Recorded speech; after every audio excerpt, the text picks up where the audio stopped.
this is like the evolution of a cover from my era working at Marvel. So when I worked in Transformers, I designed many, if not most, of the covers during my run, and I drew some of them. So here's the cover to issue, I think, issue 47. We were introducing a new bunch of Decepticons called the Seacons. So initially, the editor and the artist would come up with an idea, either the editor by himself or the artist and the editor together. The artist would come up with an idea, or an idea would be generated. There would be an agreement on the idea. So this was the idea. This is a sketch. Okay. So after the sketch was completed and turned into the editor, and the editor approves it, the next step is to give it to the artist to do the pencils. So I did the sketch. In this particular cover, I did the pencils as well. So here is a photocopy of the pencils. Now, typically of that era, pencils cease to exist once they go to the next stage. So the next stage is ink.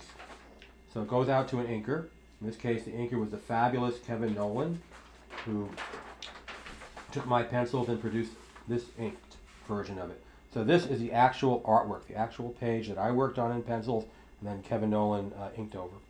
This is the pencil. This is the final art in black and white version, and this is the actual comic book that came out of that. So that is the evolution of a Transformers cover. Yeah, I mean, one thing that was emphasized to me by my superiors at Marvel, the editors-in-chief that I worked for, was, it's the cover that sells the book. So you got to find a good idea for a cover. Now, I think over the years, a lot of covers evolved to just be pinups, just like dramatic pinups of the hero, or, I don't know, just dramatic lighting and dramatic this. And I feel that they're kind of interchangeable, and and sometimes, you open the book and there's nothing much in there. So they just do a dramatic pinup because there's not much else to sell the book, which I think is a disappointment. I feel it's not giving me my money's worth as a reader. So I always try to, the books that I worked on, certainly the books that I grew up loving, there was always that selling point on the cover that represented what was inside the book. When I look at a cover or design a cover, the thing I'm thinking of is what scene can I pull out of the story which has enough drama to it or creates enough of a question to it that's going to pull a reader into it.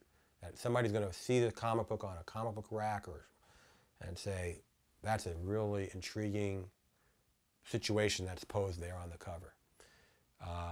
So I'm looking for that peak of drama, that moment that's just going to stop everything for that reader, for that potential reader, and say, I got to see what's inside that book.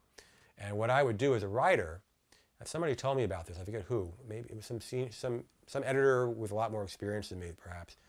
I would come up with a story. I would start with the cover scene. I would say, I would have a vague idea of what the story's going to be. Before I wrote down the plot beats for the story, I would come up with the cover scene very often.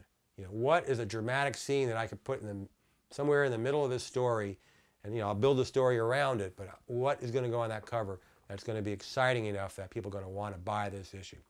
And that was good for a lot of reasons. Number one is hopefully we got a good cover out of it, but the other thing is, like, you remember that every issue has to have a really compelling moment in it that the story builds up to, that people are going to want to find out more about it. So, like, one was a bunch of, I forget if they were, I think they may have been Autobots, I forget. I had little kids kidnapped onto a spaceship outside of Earth, orbiting Earth. They were made to walk the plank in spacesuits. I thought for my audience, kids walking the plank with Autobots and Decepticons behind them, or whoever they were, that's a good scene. I like that idea. I didn't draw that cover, but I drew the sketch for that cover, and then somebody else did the actual artwork. So those are the kind of things I would consider, like what makes an interesting situation that'll bring a reader in. But I remember when I was growing up as a kid, going back to Justice League of America again, I started with issue 6, but the best cover I remember was issue number 4. Probably my favorite cover of all time, which is Justice League of America number 4, Doom of the Star Diamond. Doom of the Star Diamond showed almost all the heroes in the Justice League stuck in a giant diamond, like trapped, pounding on the walls from the inside of the diamond. And Green Arrow, who's the newest member of the Justice League, who's just being inducted in that issue, is standing there with an arrow pointing at the diamond. The diamond is like one point of a diamond that's supposed to have a weak point. So he has a thought bubble. If I don't hit the right point, they're all going to die.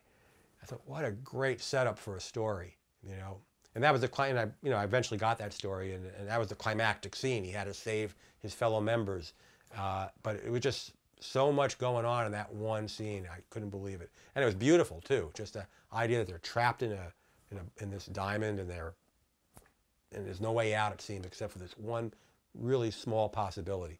Anyway, so that's what I'm looking for in a cover.